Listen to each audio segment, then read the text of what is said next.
انسان، میں نے پہلے بھی ایک موضوع پہ بتایا تھا ایک مقام پر کہ صبر کی اصل میں 3 قسمیں ہوتی ہیں: صبر علی المعاصی، صبر علی الطاعات، صبر علی العبادت. یعنی عبادت کے اندر صبر کیا جائے. تو عبادت کے اندر صبر کیا ہے؟ روزے میں بھی نا ہم یہی جو ہے وہ صبر کرتے ہیں کہ ہم روزہ رکھتے ہیں عبادت سمجھ کر، عبادت ہے روزہ. اور تو پھر اس روزے میں بھوک کے اوپر بھی صبر کرتے ہیں، پیاس کے اوپر بھی صبر کرتے ہیں، گناہوں کے اوپر بھی صبر کرتے ہیں کہ گناہ کرنے سے حد الامکان کیا کرتے ہیں؟ بچتے ہیں.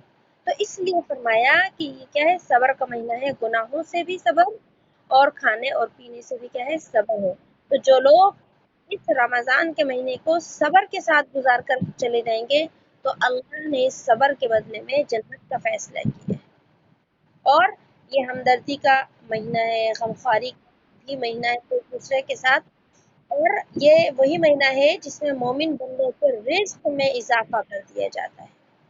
عام طور سے ہم دیکھتے ہیں کہ غریب سے غریب آدمی بھی جو ہے نا رمضان کے اندر اس کے دسترخوان پر کیا ہوتا ہے؟ وہ چیزیں وہ نہیں کھاتا، وہ رمضان کی برکت سے اللہ پاک کیا کر دیتے ہیں؟ اس کو کھلا دیتے ہیں. تو اس لیے آتا ہے کہ رمضان کے مہینے میں مومن بندوں کے رزق میں اضافہ کر دیا جاتا ہے. ہم دیکھیے رمضان میں کہتے ہیں کتنی مہنگائی ہو رہی ہے، کتنی مہنگائی ہو رہی ہے، لیکن مہنگائی بے شک ہوتی ہے، لیکن اللہ رب العزت اس مہنگائی میں بھی ہمیں سب کچھ کھلا رہے ہوتے ہیں. پھل بھی ہم کھا رہے ہوتے ہیں اور ہمارے دسترخوان پر جو جتنی چیزیں ہمیں پسند ہے اللہ پاک کھلاتے ہی رہتے ہیں ان چیزوں کو. تو یہ کیوں ہوتا ہے؟ کیونکہ اللہ انسانوں کے بندوں کے رزق میں اضافہ فرما دیتے ہیں. جی کوئی کچھ کہہ رہا ہے کیا؟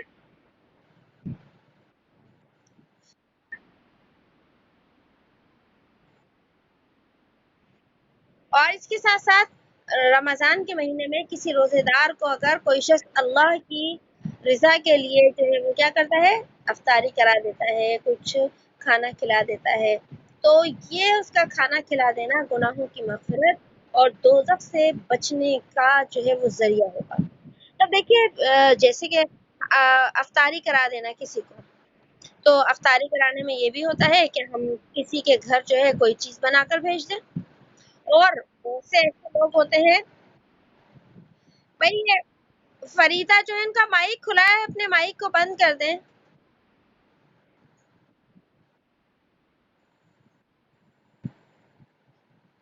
یہ شاید یہاں موجود نہیں ہے کلاس میں، اس وجہ سے لگ رہا ہے کہ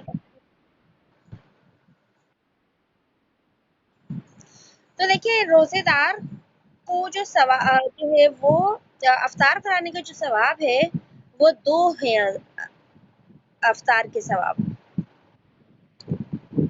وہ کون سے؟ ایک تو گناہوں کی مغفرت اور دوسرا آتش دوزخ سے نجات. تو اب اس کے اندر ہم کوئی بھی طریقہ اختیار کر سکتے ہیں. جو ہمارے قریب ہوتے ہیں ہم ان کو کیا کر دیتے ہیں؟ کوئی چیز بنا کر بھیج دی. اور اس کے ساتھ ساتھ ہم جو اپنے گھر کے اندر اپنے بچوں کے لیے، اپنے شوہر کے لیے یا اپنے گھر کے باقی فیملی ممبرس ہیں ان کے لیے جب ہم افطاری کا انتظام کرتے ہیں تو اس میں بھی ہم نیت کر لیں اللہ تیرے بندوں کے لیے ہم جو ہے وہ کیا کر رہے ہیں؟ یہ افطاری تیار کر رہے ہیں، اس کا بھی ثواب ہے. لیکن کسی اور دوسرے مستحق کو، محتاج کو اگر ہم افطاری کراتے ہیں تو اس کا بہت زیادہ ثواب ہے. اب اس کی صورت میں ہم اس کو ہم کسی بھی صورت میں اختیار کر سکتے ہیں، پیسے کی شکل میں بھی اختیار کر سکتے ہیں اور کچھ بنا کر بھیجتے ہیں اس کو بھی کر سکتے ہیں. تو جب آپ صلی اللہ علیہ وسلم یہ بات بیان فرمائی کہ اگر کسی کو افطار کرایا تو یہ اس کے لیے گناہوں کی مغفرت اور دوزخ سے آزادی کا ذریعہ ہوگا اور اس کو روزے دار کے برابر ثواب دیا جائے گا اور اس کے روزے میں کے ثواب میں بھی کوئی کمی نہیں ہوگی. تو آپ صلی اللہ علیہ وسلم سے عرض کیا گیا یا رسول اللہ ہم میں سے ہر شخص کو تو افطار کرانے کا سامان میسر نہیں، کیونکہ اکثر صحابہ کرام کیا تھے؟ غریب تھے. کم صحابہ کرام مالدار تھے، اکثر صحابہ غریب تھے. تو یہی سوال کہ اللہ کہ نبی ہمارے پاس تو اتنا سامان نہیں ہوتا تو ہم کیا کریں؟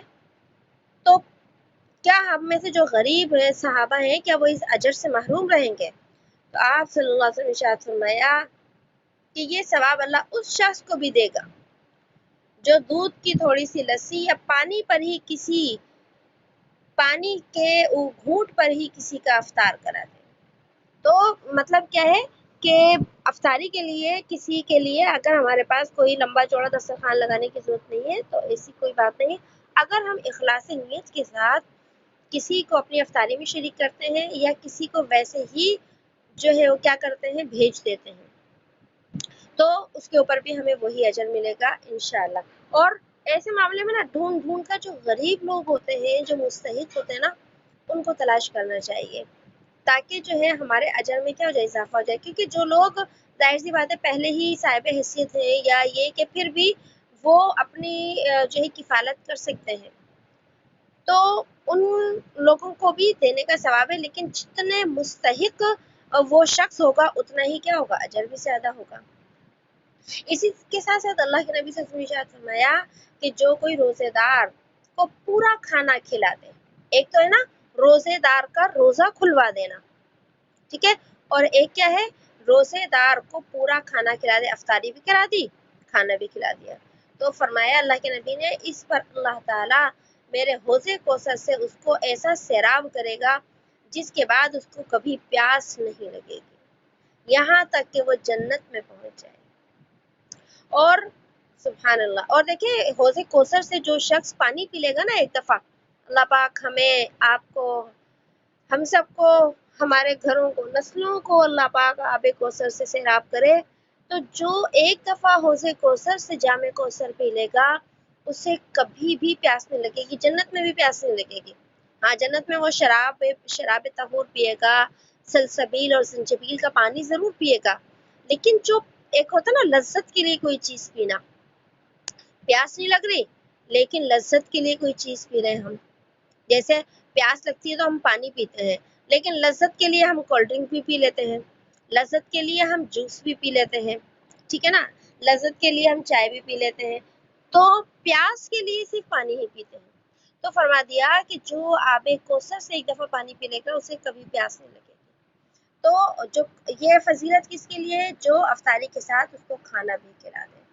اور اس کے بعد آپ صلی اللہ علیہ وسلم نے ارشاد فرمایا اس مہینے کا ابتدائی حصہ رحمت ہے, یعنی پہلا حصہ رحمت کا اشرہ ہے اور دوسرا حصہ مغفرت ہے, اور اس کا آخری حصہ دوزخ سے آزادی ہے.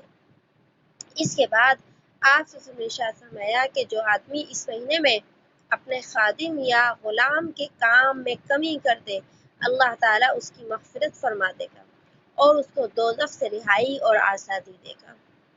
تو اس طرح اپنے کام بھی کم کر دینے چاہیے اس مہینے میں. اسی طریقے سے ہمارے گھروں میں اگر ماسیاں کام کرتی ہیں آتی ہیں تو کوشش کریں ہم ان کی اگر کوئی ذمہ داری ایسی ہے مثلا جو کپڑے دھونے والی ہے ان سے ہم اپنی جو بڑی چیزیں ہیں ساری پہلے ایسی دھلوا لیں کہ اگر وہ آتی ہے رمضان میں اس کا روزہ بھی ہوتا ہے, ہم وزنی سے چیزیں دھلوا رہے ہیں, کہیں کارپیٹ دھلوا رہے ہیں, کہیں قالین دھلوا رہے ہیں, تو یہ مناسب نہیں. ہم ایسا اپنا ترتیب بنائیں کہ بڑے کام پہلے کر لیں اور جو ہلکے ہلکے سے کام رہ جائیں وہ کر لیں.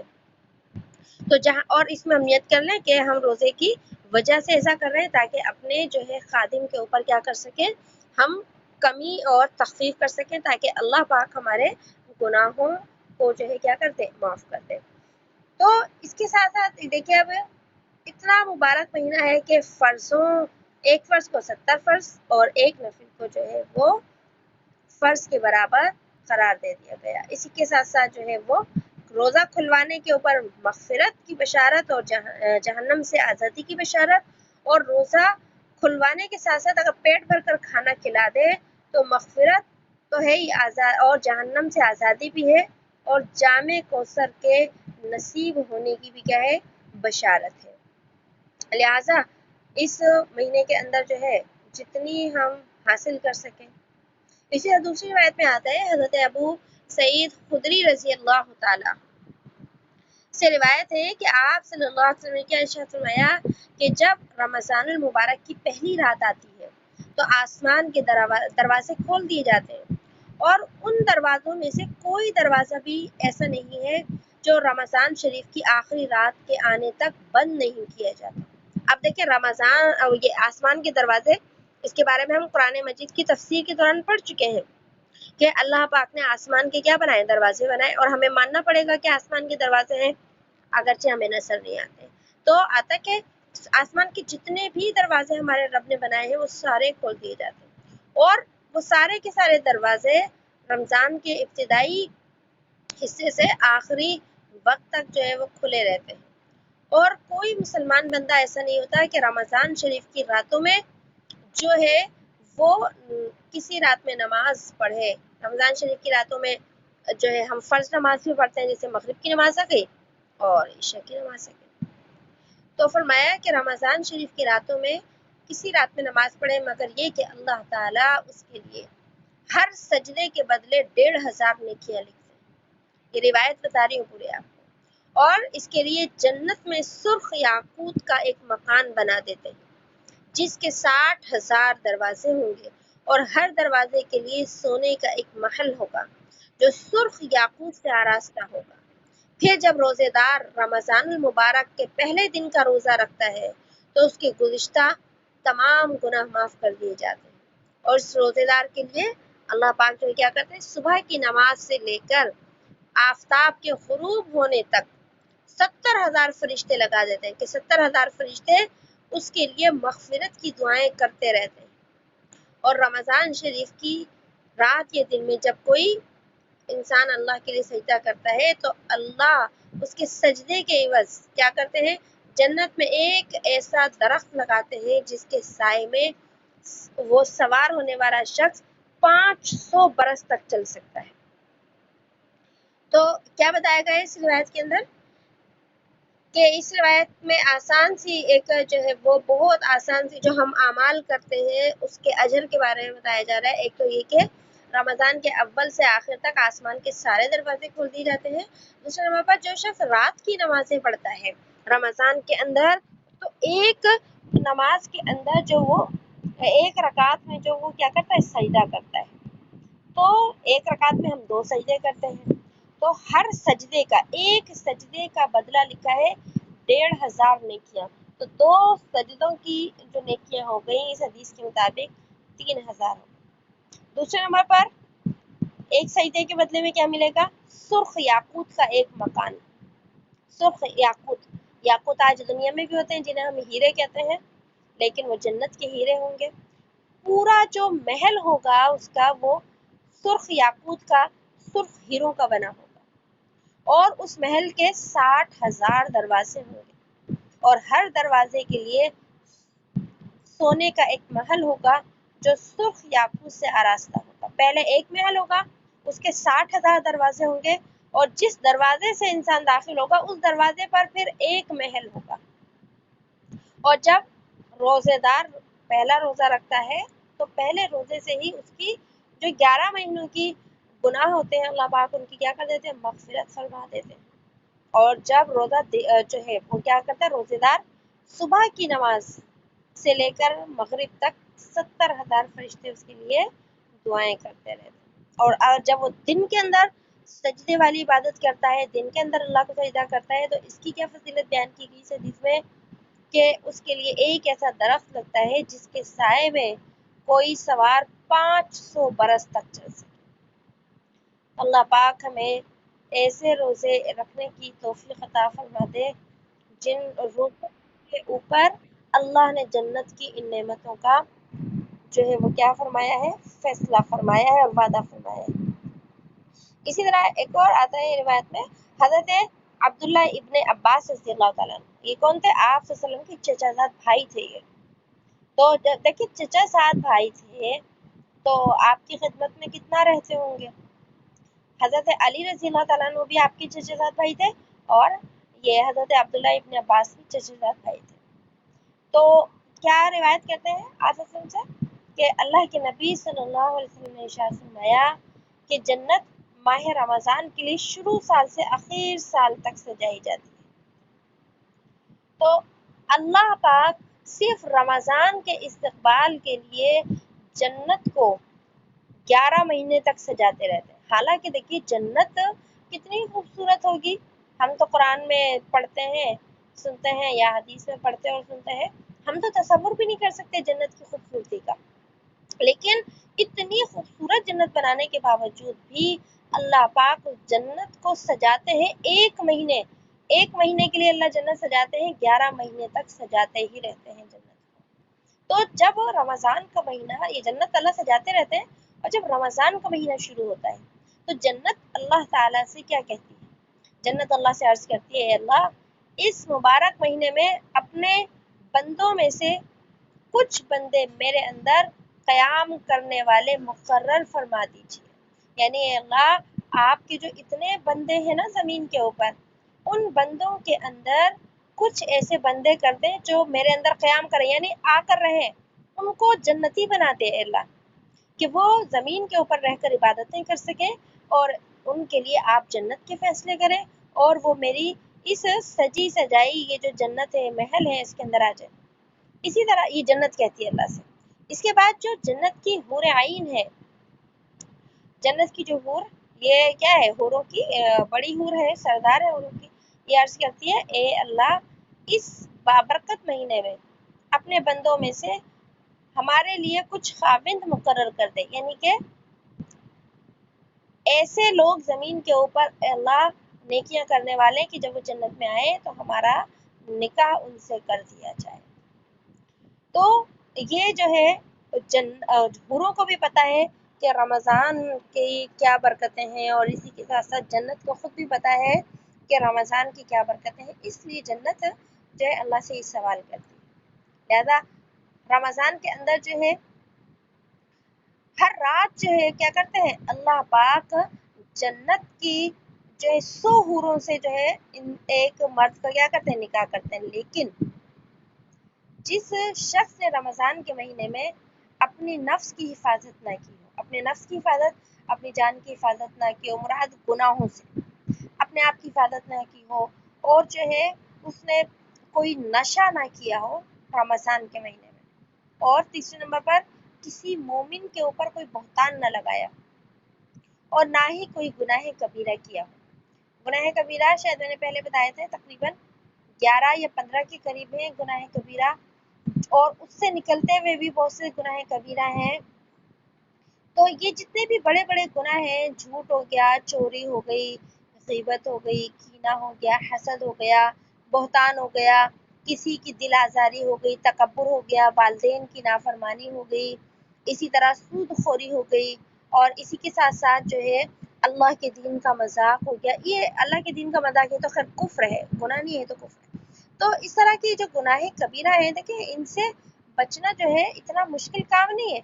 الحمدللہ ہماری زندگی میں نا الحمدللہ چوری پائی جاتی کہ ہم کسی کی چوری کرتے ہوں. ہاں اللہ سے تو چوری ہم کر لیتے ہیں کہ جی اللہ نے کچھ کہا کرتے ہم کچھ ہے، لیکن بندوں سے تو اللہ کا احسان ہے کہ ایسی بات نہیں ہوتی. نشہ الحمدللہ ہماری زندگی کے اندر نہیں ہے، لیکن اس طرح کی چیزیں نہیں ہیں. والدین کی بھی جہاں تک ہو سکتی ہے کوشش کرتے ہیں کہ کیا کریں، ان کی خدمت کریں، ان کی اطاعت کریں، فرمانبرداری کریں، احترام کریں ان کا. لیکن یہ والے جو گناہ ہوتے ہیں نا، جیسے بہتان لگانا کسی پر، کسی کی سب سے زیادہ غیبت کر لینا، یا اسی کے ساتھ کسی کے لیے اپنے دل کے اندر برائی رکھنا، حسد رکھنا، تکبر رکھنا، یہ ایسے گناہ ہیں جن سے بچنا بہت مشکل ہے، اور عام طور سے انسان انہی گناہوں کے اندر جو ہے وہ کیا ہو جاتا ہے؟ ملوث ہو جاتا ہے. لہٰذا فرمایا اللہ کے نبی صلی اللہ علیہ وسلم نے ارشاد فرمایا، جس کا مفہوم ہے کہ اللہ جل شانہ رمضان کی ہر رات میں اس بندے کی 100 حوروں سے شادی کر دیتے ہیں، اور اس کے لیے جنت میں ایک محل سونے کا، چاندی، یاقوت اور زمرد کا تیار کرتے ہیں. ایک ہی بندہ ہے جو گناہوں سے بچ رہا ہے، گناہ کبیرہ سے بچ رہا ہے رمضان کے اندر، تو اس ایک بندے کے لیے کیا ہے؟ 100 حوروں کا نکاح. اگر عورت ہے تو 100 حوریں کیا ہو جائیں گی؟ اس کی نوکرانیاں بن جائیں گی، خادمائیں بن جائیں گی. جنت میں ایک محل سونے کا، ایک چاندی کا، ایک یاقوت کا، ایک زمرد کا. تو یاقوت اور زمرد یہ بھی کیا ہے؟ یہ بھی جو ہے ہیروں کی قسمیں، اور دنیا میں ڈائمنڈ بہت ساری قسموں کا ہے، اسی طرح جنت میں بھی ہیرے بہت ساری قسموں کے. اور اس محل کی لمبائی اور چوڑائی کا عالم یہ ہے، اگر ساری دنیا اکٹھی کر کے اس محل کے اندر رکھ دی جائے تو ایسی معلوم ہو جیسے کہ کوئی بکریوں کا باڑا ہو. بکریوں کا باڑا مطلب کیا ہے؟ کہ کسی بڑی سی جگہ میں ایک چھوٹی سی جگہ ہو. یہ تشبیہ بیان کی گئی اس حدیث کے اندر کہ بڑی سی جگہ میں اگر کوئی چھوٹی سی جگہ ہو تو وہ چھوٹا سا کمرہ بنا دیا جائے اس کے اندر بہت بڑے میدان میں، تو وہ ایک کمرہ جو ہے نا ایک نقطے کی طرح نظر آئے گا. تو اس طرح فرمایا کہ وہ محل اتنا لمبا ہوگا، اتنا بڑا ہوگا کہ اگر ساری دنیا اکٹھی کر کے اس محل میں رکھ دی جائے تو وہ اس طرح معلوم ہوگی کہ جیسے کہ کوئی نقطہ لگا ہوا. تو اب دیکھیے کہ فضیلت کس کے لیے ہے؟ جس نے یہی کہ نشہ نہ پیا ہو، مومن پر بہتان نہ لگایا. تو پتہ چلا کہ رمضان کے اندر ہمارے گناہ کبیرہ بھی معاف ہوتے ہیں توبہ کے ذریعے. لیکن اگر گناہ کبیرہ کرتے کرتے انسان جو ہے روزہ رکھتا ہے تو یہ روزہ اس کا روزہ شمار نہیں ہوتا، بلکہ اس کا کیا ہوتا ہے؟ فاقہ شمار ہوتا ہے. تو ایک روایت میں آتا ہے اللہ کے نبی صلی اللہ علیہ وسلم نے ارشاد فرمایا، اس کا مفہوم ہے کہ تم میں سے بہت سے روزے دار ایسے ہیں جن کو اپنے روزے سے کچھ حاصل نہیں ہوتا سوائے فاقے کے، کہ وہ بھوکے بھی ہیں، پیاسے بھی ہیں، لیکن ان کو اللہ کے ہاں روزے دار نہیں لکھا جاتا، بلکہ ان کو اللہ کے ہاں فاقہ کرنے والا لکھا جاتا ہے. تو فاقہ کرنے والا انسان کون ہوتا ہے؟ وہی ہوتا ہے جو روزہ رکھ کر بھی گناہ کبیرہ کے اندر کیا رہتا ہے؟ لگا رہتا ہے اور توبہ بھی نہیں کرتا. اور رمضان چونکہ یہ اللہ کا مہینہ ہے، کیونکہ کہ رمضان کو قرآن کا مہینہ بھی کہا جاتا ہے اور رمضان کو جو ہے اللہ کا مہینہ بھی کہا جاتا ہے. لہٰذا اس مہینے کے اندر اللہ کی جو بنائی ہوئی حدود ہیں ان سے باہر نہیں نکلنا چاہیے. یہ خالص آخرت کو کمانے کا جو ہے وہ کیا ہے؟ ایک مہینہ اللہ نے دیا ہے.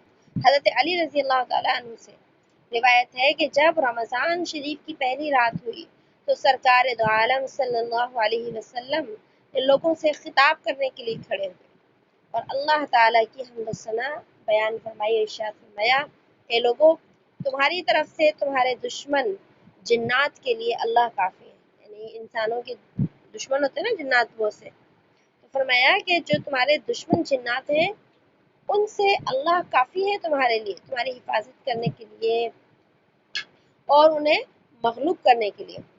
اور اللہ تعالیٰ نے تم سے دعا قبول کرنے کا وعدہ فرمایا ہے. قرآن کریم میں آتا ہے نا، ادعونی، تم مجھ سے دعا کرو، استجب لکم، میں تمہاری دعاؤں کو کیا کروں گا؟ قبول کروں گا. تم خوب دعائیں مانگو، تمہاری خوب دعائیں قبول کروں گا، خوب سنوں گا. تو آتا ہے کہ اللہ رب العزت نے ہر سرکش شیطان پر 7 فرشتے جو ہے وہ نگرانی کے لیے مقرر کر دیے. ہر سرکش شیطان پر 7 فرشتے کیا کر رہے ہیں؟ اس کی نگرانی کر رہے ہیں. لہٰذا اب وہ رمضان کے گزرنے تک چھوٹنے والے نہیں ہیں. آتا نا کہ ہم نے بڑی مشہور بات سنی ہے اور صحیح بھی ہے کہ رمضان کے اندر جو ہے سرکش شیاطین کو قید کر دیا جاتا ہے. تو ایک سرکش شیاطین پر اللہ کی طرف سے 7 فرشتے مقرر ہوتے ہیں کہ چھوٹ نہیں سکتا رمضان کے اندر. اور فرمایا آپ علیہ السلام نے لوگوں یہ بھی سن لو، رمضان شریف کی پہلی رات سے آخر رات تک آسمان کے دروازے کھلے ہوئے ہیں اور اس مہینے میں دعا قبول ہوتی ہے. اور دعا قبول ہوتی ہے. اسی طریقے سے اللہ کے نبی صلی اللہ علیہ وسلم کے معمولات میں سے تھا کہ جب آخری عشرے کی پہلی شب ہوتی، ویسے 3 عشرے ہیں، آخری عشرے کے متعلق جو مغفرت من النار کا عشرہ ہے، تو آیا کہ جب آپ صلی اللہ علیہ وسلم جو ہے کیا کرتے، آخری عشرے کی پہلی رات آتی تو مکمل یکسوئی کے ساتھ جو ہے وہ کیا کر لیتے، عبادت میں مصروف ہو جاتے، حتیٰ کہ ازواج مطہرات سے بھی علیحدہ ہو جاتے، اعتکاف فرماتے اور شب بیداری کا اہتمام فرماتے. تو اب جب نبی علیہ السلام جیسے پیغمبر اتنی جو ہے وہ عبادت کا اہتمام کرتے تو امت کے لیے تو کس طرح، ہم سب کے لیے ہی کس طرح جو ہے ذوق شوق سے عبادت کرنے کی ضرورت بھی ہے اور اہتمام کرنے کی بھی ضرورت ہے. لہٰذا اللہ نے کن جو ہے شیاطین کو قید کیا ہے؟ وہ سارے شیاطین جو عبادت سے روکتے ہیں. کیونکہ لیکن جو جنات ہیں تو ان میں اچھے جنات بھی ہیں، نیک بھی ہیں، جو بہت کیا ہے نیک جنات بھی ہیں، نیک انسانوں کی طرح بہت نیک جنات بھی ہیں. تو قید کن کو کیا جاتا ہے؟ جو سرکش شیاطین جو ہوتے ہیں، کیونکہ جنات میں کافر بھی ہوتے ہیں نا انسانوں کی طرح،